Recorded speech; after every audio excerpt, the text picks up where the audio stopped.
नमस्कार दोस्तों। आज मैं आपको एक छोटी सी कहानी सुनाता हूँ जिसका शीर्षक है विश्वासघात का दंड। चंद्रवंश में नंद नाम से प्रसिद्ध एक महाराजा थे जो समुद्र पर्यटन पृथ्वी का धर्मपूर्वक पालन करते थे। उनके एक पुत्र हुआ जिसका नाम धर्मगुप्त था। नंद ने राज्य की रक्षा का भार अपने पुत्र पर रख दिया और स्वयं इंद्रियों को वश में करके आहार पर विजय पाकर तपस्या के लिए तपोवन में चले गए। पिता के तपोवन चले जाने पर राजा धर्मगुप्त ने सारी पृथ्वी का पालन किया। वे धर्मों के ज्ञाता और नीति परायण थे।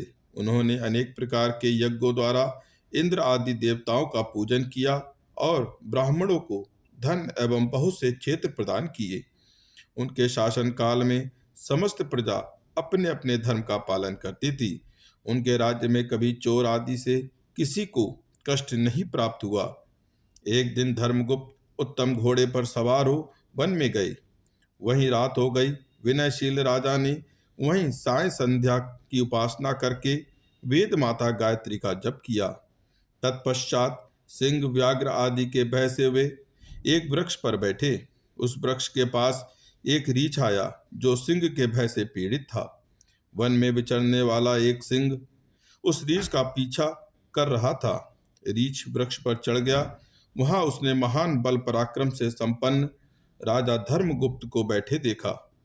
उन्होंने देखकर रीछ बोला, महाराजा भय न करो, हम दोनों रात भर यहीं रहेंगे, क्योंकि वृक्ष के नीचे एक बड़ा भयंकर सिंह आया हुआ है। महामते, तुम आधी रात तक निर्भय होकर नींद लो, मैं सजग होकर तुम्हारी रक्षा करता रहूंगा।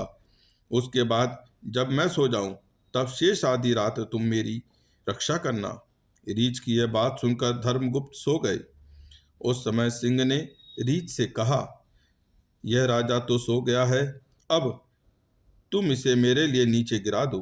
तब धर्मज्ञ रीछ ने सिंह को उत्तर दिया, वनचारी मृगराज, तुम धर्म को नहीं जानते हो।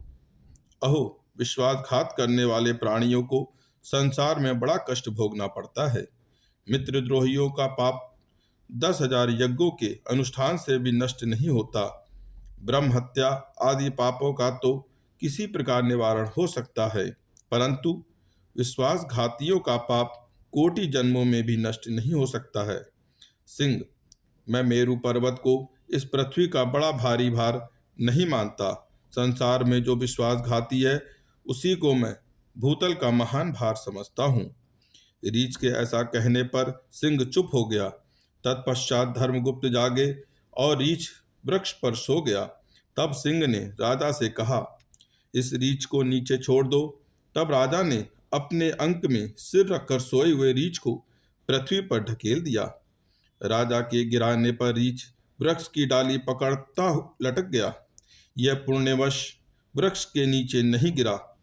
अब वह राजा के पास आकर क्रोधपूर्वक बोला, राजन, मैं इच्छानुसार रूप धारण करने वाला ध्यान काष्टक नामक मुनि हूँ।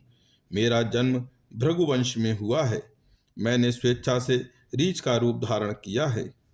मैंने तुम्हारा कोई अपराध नहीं किया था, फिर सोते समय तुमने मुझे क्यों ढकेला? जाओ, मेरे शाप से बहुत शीघ्र पागल होकर पृथ्वी पर विचरो। इस प्रकार राजा को विश्वासघात का दंड मिला। नमस्कार।